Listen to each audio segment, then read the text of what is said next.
We're live, man. Say hello. How we doing?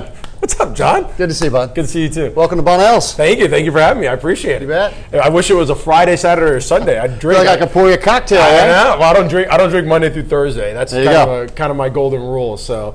I love, works, man. Love the fact that you're a triathlete, though. That's amazing. I'll do a quick intro. Hello, everyone. My name's Alex Vidal, Regional Vice President for Coldwell Banker here in Dallas, Fort Worth. And today we're with the king of Fort Worth, Chef Jon Bonnell. Chef owns 4 restaurants, has authored 3 books, actually 4, right? Yep. Because of the business book. New one just came out. That's right. Been on numerous TV shows, award winner. He's a professor at Texas Tech. Is it? Nope. I teach some wine classes. I'm not considered a professor. I teach some wine classes for TCU, and I teach a couple of health and nutrition classes at TCC once in a while. Just kind of guest lecturing here and there. That's awesome. That's amazing. Well, to me, that's a professor. But today we're going to not only talk about business, but for the realtors that are watching this, I think the biggest thing we encounter is taking clients out, and it's wine. And if there's anybody who knows about how to mix wine and business, it's Chef Jon. So let's get started. So, Chef. You go Chef, John, what do you Chef, doesn't matter to me. Chef, I'll call you Chef. Easy enough. How'd you get started? I mean, you've been around, right? So yeah, I've been around a while. We're about to turn 20 at this restaurant here, October 12th. We opened right after September 11th. So I got started back in the 90s. I had another career. I was a teacher. I taught middle school and high school math and science. And I had 3 months off in the summers, and I couldn't do it. I didn't know what to do with 3 months and nothing on the calendar. So wow. I got addicted to the Food Network. It was brand new, and all I ever did was cook my whole life. My parents both loved to cook. I never thought about it as a profession.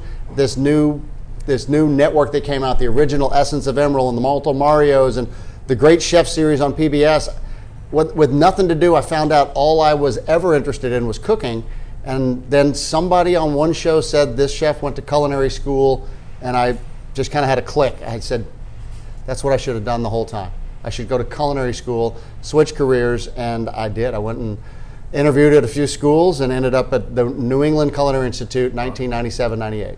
First time you pivoted. That's it. You pivoted a few times. Well, not, but within the industry itself. Yeah. What point did you decide to open up your own restaurant? Because that's It is. Working for someone who owns a restaurant, owning the restaurant are different animals, right? I mean, as a banker, anybody who walks in and says, "Hey, I want to open a restaurant," don't do it. Got it. That is the biggest financial risk there is. They all fail.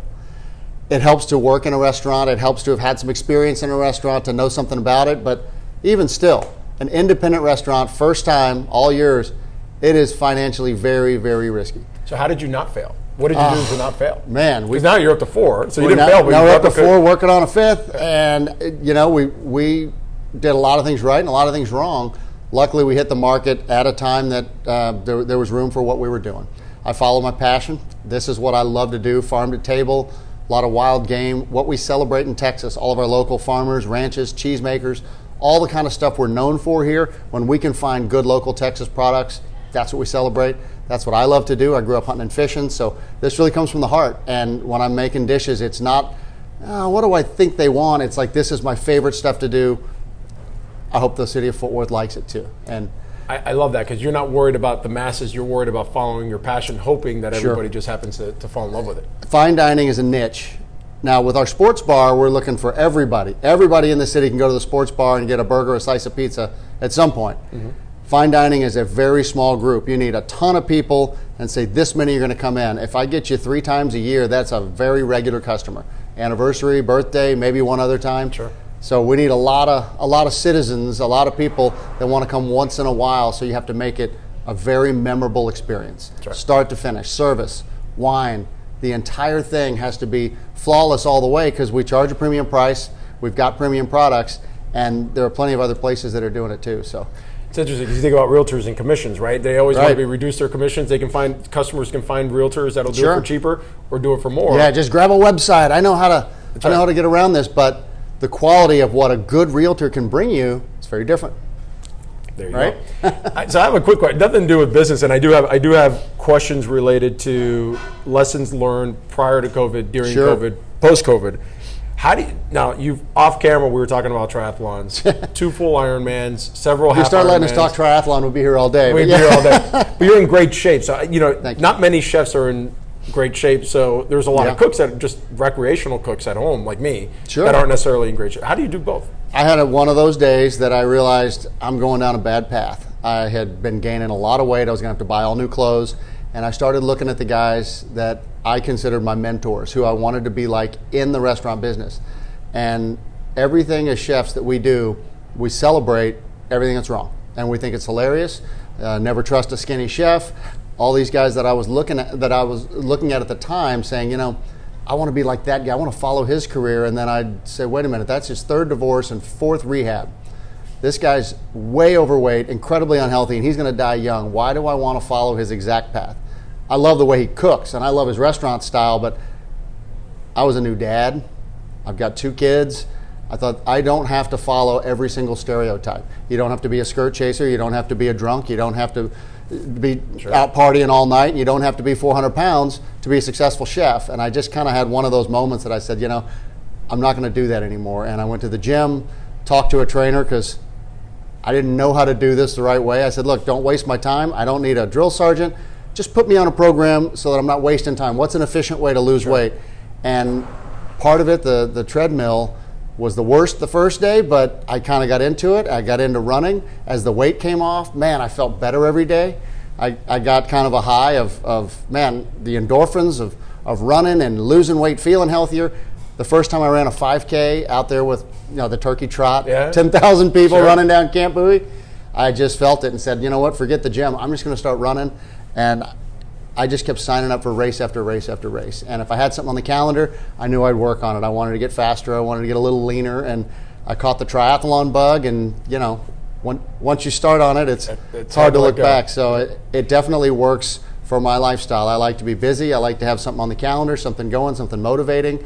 And I feel like I'm a better chef, a better husband, a better dad because I'm not just sitting around doing nothing all the time. Amen to that. Thank you. And what I love is, like, you know, that I literally just did a video 2 days ago. I got out of the pool and I swam a mile and prepped for the race on Sunday. And I was thinking to myself, you know, in the water, there's no music. It's you and your break. Stuck in your head, right? Stuck in your head. and so I'm trying not to think about work because I need a break.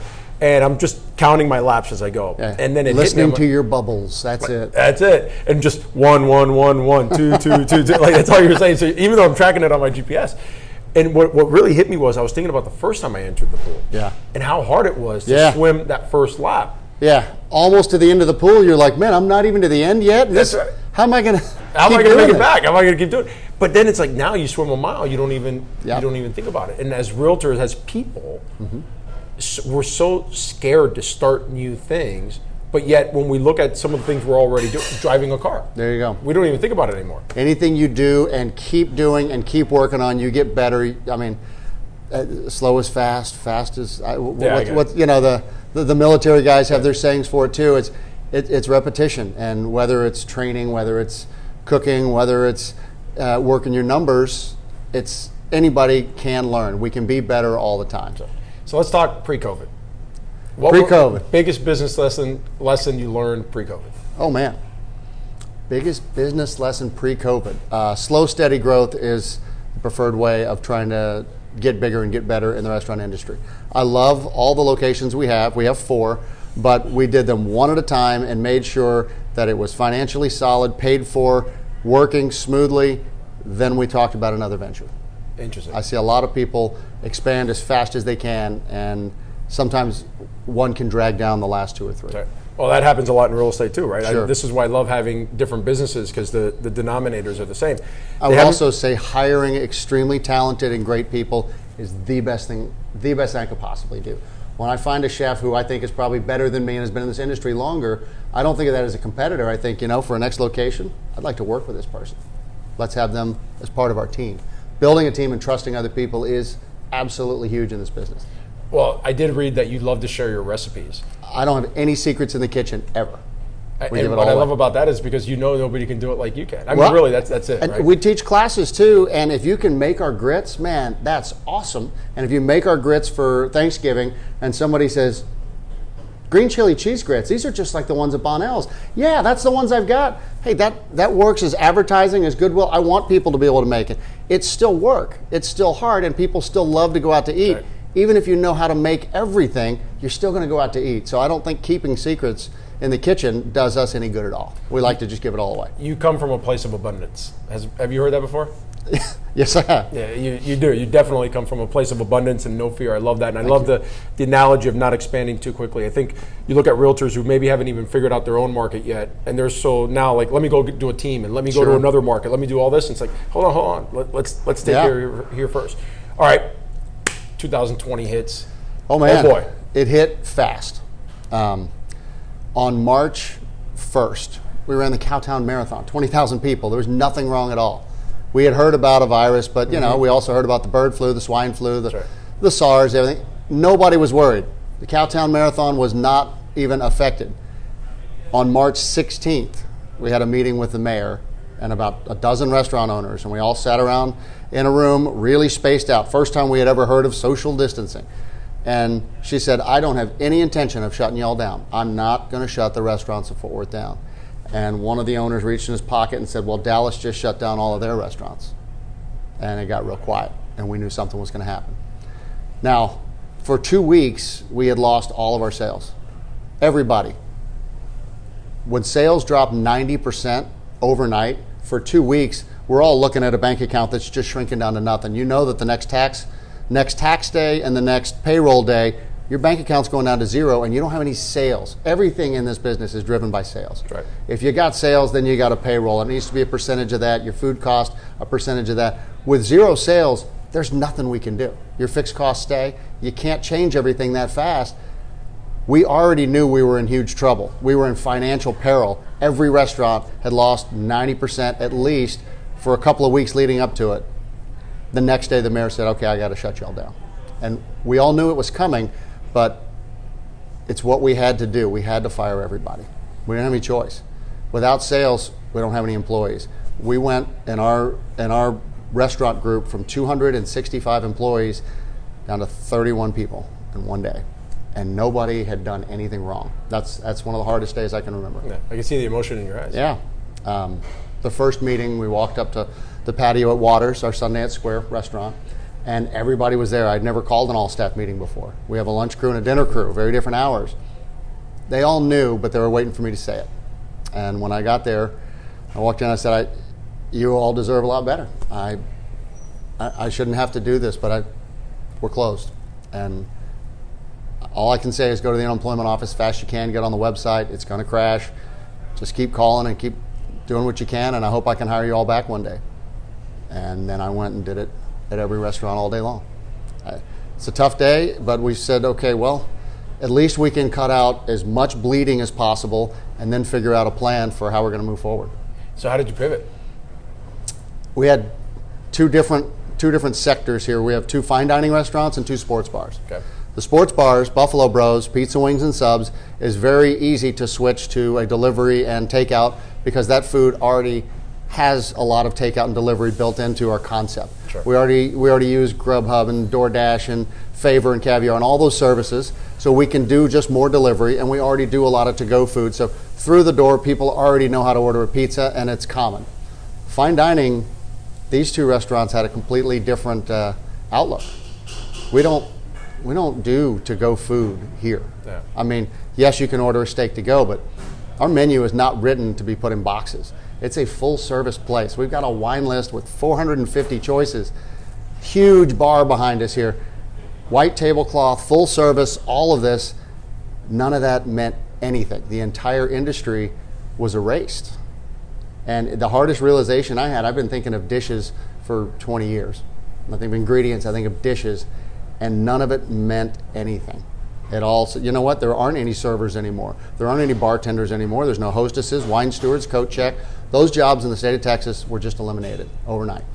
So what are you going to do to still be in business, food service, but fine dining is just off the table? And we sat down with the 6 employees at this location, 4 people cooking and 2 managers. That's all we had left. We sat down in this bar. I said, bar's open, grab whatever you want. Let's sit here and spend a few hours and talk it out, cry it out, and figure out a plan. Mm-hmm. And everything's on the table. What do you want to try to do? We can't do our regular menu. We don't have the personnel to do it. And it wouldn't work anyway. We don't have the people to answer the phones to take orders. Sure. So what we finally decided was our only out. I said, the city doesn't need fine dining anyway. This is a crisis time. This is not indulgence, go celebrate and splurge time. we need to feed the highest volume of people for the lowest possible price. And we know how to do that. We've been cooking at the TCU Stadium for 5 seasons. We cook for 5,000 people in a 3-hour window. So Sure. we've done high volume at lower price points. And I said, let's figure out how do we do high volume, high efficiency with very, very few personnel and get it for the lowest price point we can do. And we settled on a $40 4-pack, family meals, pre-packed, no choices, no ordering. Every morning I get on Facebook at 6:30 in the morning and say, here's a picture and here's the menu today. Today is chicken pot pie. We're still doing these today, by the way. Amazing. Today's chicken pot pie with yeast rolls and a salad and cinnamon sugar cookies. Every day I would get up and say, here's what we got. It's $40, family 4-pack. The meals come refrigerated with simple heating instructions, and all you have to do is drive up, contact-free. We can put them in the backseat of your car or your trunk, and you can just crack your window. We put a little credit card read up there, swipe it in. So we were trying to be as non-contact as possible, and I had no idea if anybody was showing up. I just put a message out on Facebook and said, here's what we're going to do Saturday. We got shut down on a Wednesday, and we said Saturday will be our first day. Yeah. Wow. Yeah, we had the meeting on Monday. We got told we were shutting down Tuesday, so we closed Wednesday. And said, all right, Saturday will be our first attempt at a drive-up, contact-free family meal type of deal. And we didn't know how many to make. We didn't know what we could do. So we started trying, and the first day was an absolute mess. The book that I just put out, I detailed everything from the entire year, and it's hilarious. I mean, just what we thought was going to happen and then what did. We did get a lot of people fed, but we disappointed a ton. And my post said, I was like, I'm so sorry for everybody. Came and got in line, and we ran out on you. I mean, we served about 400 people, but the line of cars went farther than I could see up the street. We got a lot more organized the next day, and we started figuring things out. But we still had lines that were, 2 hours long for a lot of it. And Amazing. as long as they keep lining up, I'm not going to turn it off. Sure. We're still doing them. Well, here's what I love about that. One, you pivoted quickly. You pivoted with your team. It wasn't something that you just decided to do on your own. It was something that you, the staff that remained, the 6 of you, 7 of you that did it, and you had what I call ready, fire, aim. And so many people are always, if you would have waited to make sure that it was perfect, you may still be trying to do it, right? You just started going, and actually this podcast was very similar. You see the phone now is on a tripod. We have lapel mics. It started with a buddy of mine, Richard, literally just hold it. We'll selfie this. Not even. He was holding the phone. He's like focusing on me, focusing on the guest, focusing on me, focusing on the guest, and then it's evolved over time. Well, all the independent restaurants in Fort Worth, we all ended up on this email group together. The mayor in that meeting said, look, if I have to give y'all news, I need one designated point person because there's obviously a lot of stuff happening. So I ended up being that person, and so I got the email list of all the independent restaurants I could. We got like 170 of us on this list, which I still kind of keep it up today, and it was, all right, guys, here's the rules. Here's what's happening. Here's what they're telling us now. Here's the new mask rule. Here's their occupancy rule. I kept kind of keeping a communication line open, and all the independent restaurants were throwing noodles at the wall and seeing what would stick. This one really worked well at this location because of the way our driveway works, our parking lot. You can come off a frontage road, through the lot, out this way. And man, it took off. We did the exact same thing at our downtown location. It didn't work very well. We did the same food. Eventually, we combined the 2 kitchens together and made all of the food in one and drove the same food over there, but nobody was going downtown. So it wasn't that we had this genius idea. The one we tried here really worked. The same idea at a different location just didn't work. Lots of different restaurants tried lots of different things, and I'm so glad that most of them got through the pandemic and came out on the other side, because to me the independents are the ones that give the town character. Absolutely. We'll always have Chick-fil-A. I didn't think their corporate structure was going to crumble and fall. They'll always be there, but when you go to a city, I always think about what's their cuisine like, what are their chefs doing, what is their food, their scene, their entertainment, and Fort Worth was on the verge of losing all the independents. I didn't know if we were going to make it, so it's fun to see everybody else get through it. So many, again, abundance. I mean, if you're not seeing the business lessons learned here, I'm fascinated right now. Talk to me about wine. I think you're the wine guru, right? Sometimes. We have a lot of agents that love to take clients out to lunch and dinner and all that. And they're trying to figure out, what wine do I pick on the menu? How do I start? Like, what do I do? Like, what are some of the basics to wine? I actually teach a class, Wine 101, for TCU, and we do it for customers too. So if you really want to kind of learn an overview of the game and taste a ton of different stuff, more than happy to show people that. There you go. We're into it. We can do a class. Come up here, Maury, real quick. Hold on. So this interview happened today. I'm not sure if you're going to come on and come in the middle. Come in the middle. Okay. So How you doing? This interview happened today because Maury Brown, our Fort Worth manager, set this up. So thank you, Maury, for making it happen. Absolutely. We'll be doing Wine 101. You got I guarantee. We'll let you know. Well, no, we'll do it. We're going to do it. Okay. We're going to do it for the entire metro. Perfect. So I've done it before back in Florida. It's time Yeah. that we do it here. It's a lot of fun. You can take classes, you can join tasting groups if you want to just learn more about wine for the sake of knowing more. But if you're trying to figure out for the business what makes sense when you're entertaining clients, any nice restaurant that has a big wine list has somebody that knows a lot about wine that's walking the floor. Your server probably knows a pretty decent amount, but there's somebody else, whether it's a manager or a sommelier. Sure. Use those people. Utilize these people. Can you ask him to keep it down a little bit? Thanks. Sorry. Don't be That way we afraid. don't get the feedback. Don't be afraid to use these people, to utilize them for what their skill set is, and say, "Hi, we've got 6 guests here tonight. We were thinking about ordering some of the wild game, some of the fish, and we're thinking maybe a white and a red. Do you have some suggestions? What would the chef pair with this?" Okay. See what they say.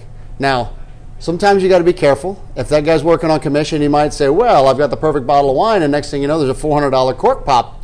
Or my personal philosophy, if I'm at a table selling wine, and what I try to teach managers and servers to say is there's never just one wine that goes with one dish and there's no other choices. There's always, there's several ways we could go here. So I usually try to say, if you're ordering the buffalo tenderloin, actually there's several ways we could go. If you're thinking something on the lighter side of red, a Pinot Noir, especially from the Russian River Valley, now there's 4 or 5 on the list that you could look at and say, man, any of those would work? That's on the lighter side of red, and you've given them the option that I want something not too heavy. Great. Now, the chef also loves a Syrah or a big heavy cab you can't go wrong with. And there's several places or several wineries that he loves in particular, but you could even go like a Bordeaux or a Chateau Neuf de Pop, something that's really earthy and a little dirty because that's a wild game. Give them several options, and most importantly, multiple price point options. This is absolutely the chef's favorite wine. It's a little on the pricey side. If you're celebrating, it's incredible. You want to know the best value on the list? This wine, it's only $70, but it drinks like a $200 bottle. Give somebody the option of saying, hey, I'm a value conscious guy, or you know what? Doesn't matter, we're splurging on these people. If you give them options, then it's a friendly approach, and each of these wines will work. I might steer you away from a few things, but if that's what you want to drink and that's what you want to eat, I'm not going to tell you no. Sure. But giving options and making people comfortable is the way to sell wine and make it work. So what's code word? Let's say you're dealing with someone who is on commission, right? And I'm sitting here, I'm with clients, I'm with you, I'm with Maury. We're sitting, I don't want to drop $200 on a bottle of wine, but maybe 70, 80. What's a code question that I could ask? Or I'm not asking for the cheapest bottle, but I'm saying, is it, what's the best value? You know what? There's nothing wrong with being completely direct. Hey, we really love cabs. We like cab blends. I like Syrah. I'm looking for a pretty heavy wine to go with a steak. Not trying to spend more than $80 or $90. What do you think? There's nothing wrong with saying that. That guy, if his job is to know the wine list, inventory the wine list, and be able to sell it every day, in his head instantly should be able to go to at least 4 or 5 things. Got it. In this price range, what you're saying, these are all great choices. Got it. And if they're trying to upsell you really hard, there's nothing wrong with saying, I think we're just going to go with this bottle. You don't have to take a recommendation, but usually people get into wine because they love the sales pitch, they love the service, they love being around people, and they don't want to steer you wrong. Most of the time, servers with the wine list, to them, it is a really fun back and forth. And when they get a wine they've never had, and that pairs just right, man, what was that one we had? Then they want to come back. There are labels that you see at Costco and every single store, and they're familiar, and that's fine. You can get that anywhere. But when we have hidden gems that you may not have seen, this is a boutique, this is a family-owned winery, what was that one we had, and we had it with that dish, that becomes why I want to go back. Instead of, we had a wine and we had a steak. So again, it goes back to one being genuine. It goes back to just the experience as a whole. You're building a lifetime customer, not a one-off. Yep. Creating a unique experience is the entire game. It's the first person you see when you walk in, the hostess with a smile, how are you doing? Nice to see you, happy birthday. Whatever the greeting is, that starts off the entire thing. Your table, your server, filling waters, selling wine, all of it is one big experience. And so often I get caught up in just the food. There's a lot more to it than the food. The service. Well, there's more to it than just selling and talking at the table. When the entire thing is working and firing on all cylinders, the experience is what counts. How did you feel when you walked in the door? How did you feel when you walked out? That's all we got. Every single aspect of that is what we have to focus on in fine dining. All right. Any other things from a wine perspective, somebody watching, the advice you'd give? You know, one of the things I always try to do when I look at other restaurants, I know in my head about 5 or 6 labels that are common on almost every list. I want to know how much they mark their list up. We all mark our list up. We got to make money. Of course. There's a ton of taxes, permitting, licenses, wine glasses. Everything costs money, and without the wine sales, I couldn't afford to do the food I do. But I want to see what their markups are. So I think about the price of about 5 that I know everybody's going to have, and I usually just go and spot check those. And I can tell whether it's a 2, 2.5, 3, 3.5 times markup. Oh, interesting. So I kind of look at a list analytically, knowing the prices going in. You can name about 4 or 5 labels that most people know. A Jordan, a Silver Oak, a Camus. They're on most big wine lists. There's nothing wrong with those wines. I love them, but they're common. You can find they're very, very good wines, and they're expensive, but they're not niche, only a couple hundred cases. So you can use certain wines as your benchmark when you go and look. And if you know the list is marked up a ton, maybe I'm more comfortable in this range. I do that with bourbon. I'm a big bourbon guy, right? There you go. That bottle of Woodford Reserve. There you go. I know the big one's like $55, but I'm drinking for a 2-finger pour. I'm paying like $15. I'm like, man, I can buy 2 of those. Exactly. That's how you can kind of spot your value and see what you're doing. We put our wine program together where I'm going to charge a higher markup for a low-end bottle, but we shrink our markup the higher you go on the list. So what we try to say is you get more rewarded for the more you want to spend. Got it. If I buy a bottle for $8, I might sell it for $30. But if I buy a bottle for $100, I might sell it for $180. Got it. So we're just going to shrink that as we go up. And the higher you go, the nicer wine you're getting, the better value you kind of get. I have heard that the cheapest bottle on the cheapest bottle on the menu is definitely is not the best value. We always say there's cheap and there's inexpensive. That's not always the same thing. I guess that is true. My brother's probably watching this, or he'll watch it later. I think he's got like 2,000 or 3,000 bottles of wine. Outstanding. It's nuts. Tell us about I always end with a book, podcast, or TED Talk recommendation. Sure. But forget all that. Tell us about your book. So the latest book is called Carry Out, Carry On, and it's a year in the life of being inside the restaurant. This is how it happened, start to finish. I started by chronicling this because I wanted to tell my kids exactly what happened. My kids are 10 and 14, and what they saw over the last year was very different from what I saw. I tried to hide a lot of stuff from them.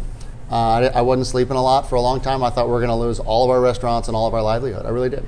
I had no idea. And the stress, all the stuff that I went through, I tried to shield them from it because for them, they were having dad at home having dinner every night. We were hanging out, more family time than ever. They miss their friends, but they can play on their iPads and play games with each other too. I wanted them to see what really happened so that maybe sometime later they could look and say, okay, my perspective has changed, and that was a completely unprecedented year. Now it's 2 years that I wanted them to know what really transpired. Sure. And I also wanted people who've been coming and seeing say, man, you just did a great job. Y'all just switched to the curb and this has been neat. I'm like, it didn't exactly happen as easy as you think. I wanted people to get the perspective from inside the walls of what all happened. And I started with all of those emails that I kept sending out so I could chronologically put everything together, and then all the photos that were taken during the year, and thought, okay, I can piece together a timeline. The hardest part I had was, where do I stop? Because I mean, it's still going now. Yeah. There's still stories, but when the governor put a press conference out and said, all restrictions lifted, I was like, that's perfect. Put a period, and we'll stop right there and publish the book. All gas, no brakes. That's it. And we tried to make it pretty fun. It's not a massive coffee table book. It's moderately priced at $25, and we put lots of photos and even videos. I just threw a QR code, so if you want to see a little video from a newscast that night, very cool. Little QR codes, kind of some fun stuff. So that's awesome. Yeah. Well, I have a 24-year-old. I have a 14-year-old, and I have 11-year-old twins, all boys. It'll be amazing to hear what they thought of the pandemic when they're 25 and 35. You know? Yeah, it would be. And we moved to Texas in the middle of the pandemic, so it was kind of a wild ride for us as well. Oh, man. John, you absolutely blew my expectations away. Thank you, sir. You are true to the heart, man. I can I tell you that. appreciate I can feel it. I can feel it. I see it in your eyes. You care about your people. You care about what you do for a living. You care about the experience that you deliver. It's not about the dollar. It's about what you do. And that comes out. Luckily, if you get it right, the dollars are there too. That's right. And they weren't always there when we started. You got a roller coaster, but once we kind of figured out the formula, it's been good. Amazing. Thanks All for right, having I'm going to me. go turn off any parting word. Where are we right now? We're in Bonnell's. Bonnell's Fine Texas Cuisine. There you are. All right. Thank you, John. Chef.